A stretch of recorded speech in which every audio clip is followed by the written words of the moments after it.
ידידי מחוות אשדוד. אנחנו כאן כדי להדגים היום כמה שיטות של מסיק. מסיק זה הקטיף של עצי הזית, של פרי הזית.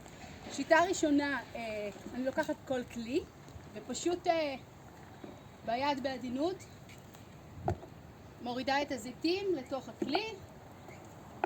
השיטה הזאת קצת תוזלת זמן, אבל היא טובה לעצים צעירים שהזיתים לא מופיעים בגובה רב מדי, ולזיתים גדולים שמתאימים בדרך כלל לכבישה.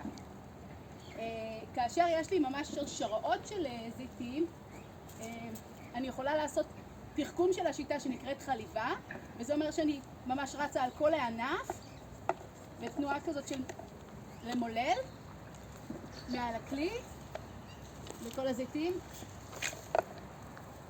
בתוך הכלי.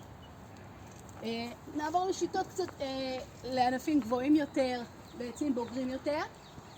השיטה הזאת לחבוט בעצים זו שיטה מסורתית, פחות משתמשים בה כיום. היא גורמת קצת נזקים לעץ, היא עלולה להוריד ענפים ועלים, היא טובה להגיע לעלים ולזיתים שבגובה.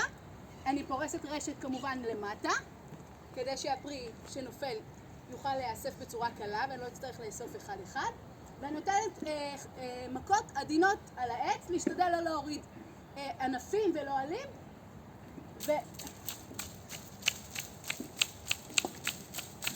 ולנער את העץ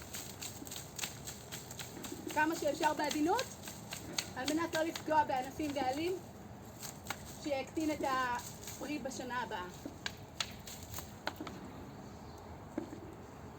שיטה שלישית, באמצעות מגרפה עדינה מפלסטיק, אני פשוט מסרקת את הענפים, מהגבוה, אני פשוט נותנת סירוק עדין, והזית מתנתק, כשהוא בשל הוא מתנתק טוב יותר.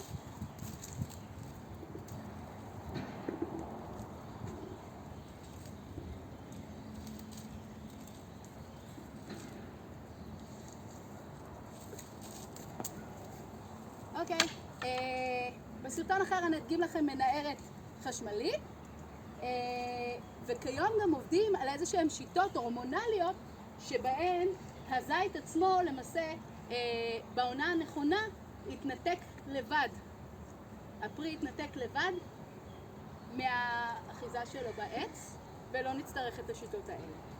תודה ולהתראות.